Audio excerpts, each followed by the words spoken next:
Very nice, but I think your studio time is up, Missy. I'm sorry, I thought I had the studio until 2. Listen, I have an email from Mark Gilbert confirming that I have the studio at 1 sharp. And as you can see, it's 57, 58, 59. It's 1 right now. Are you sure it's 1 o'clock today? Listen, your tap dancing and beatboxing may be important to you, but I am teaching a class about checks and balances. How cool, I just learned about checks and balances in school. Well, that's great. You're welcome to take a seat and learn more. You see, children, checks and balances is a process during legislative meetings where one is charged with counting and making sure all the check marks add up to the total amount of the people in Congress. That doesn't seem right to me, and that's not what I learned in class. The framers of the Constitution created 3 branches of government: the executive, legislative, and judicial branches. And they built a system of checks and balances in the Constitution. This way, no one branch of government could become too powerful. Well, goodness gracious me. So what you're saying is that the government is set up so no one branch has all the power. Exactly, you got it. Each branch is kept in check by the other 2 in several ways. First, the president may veto a bill passed by Congress. Congress can override that veto with a vote of 2/3 of both houses.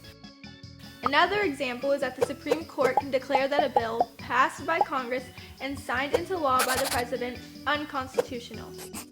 That power is balanced by the fact that members of the Supreme Court are appointed by the president, and the appointed must be approved by a majority of the Senate.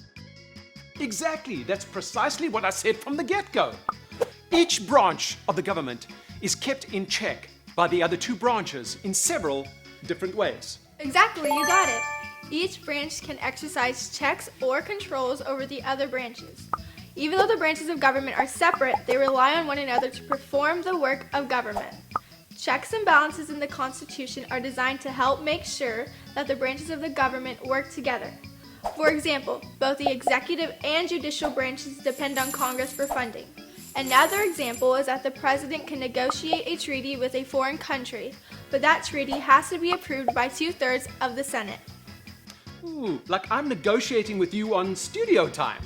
Well, kinda, but I'm really sharing my studio time with you. You actually don't start till 2 o'clock. Listen, let's forget about studio time for now. I want to know if checks and balances can be listed for any other purposes. Okay. It is rare, but Congress can use the power of impeachment to check for any wrongdoing by office holders in the other 2 branches, such as a president or a member of the Supreme Court. Really? So Congress can remove the president or a justice from office? Yep, that is right.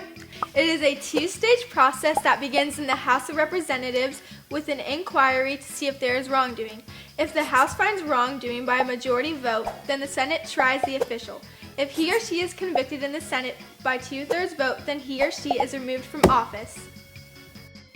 I must say, you made that sound pretty easy. Thanks. Do all the kids know this much about this stuff? We actually watched a video about it. Ah, you learned about it in a video. Makes sense.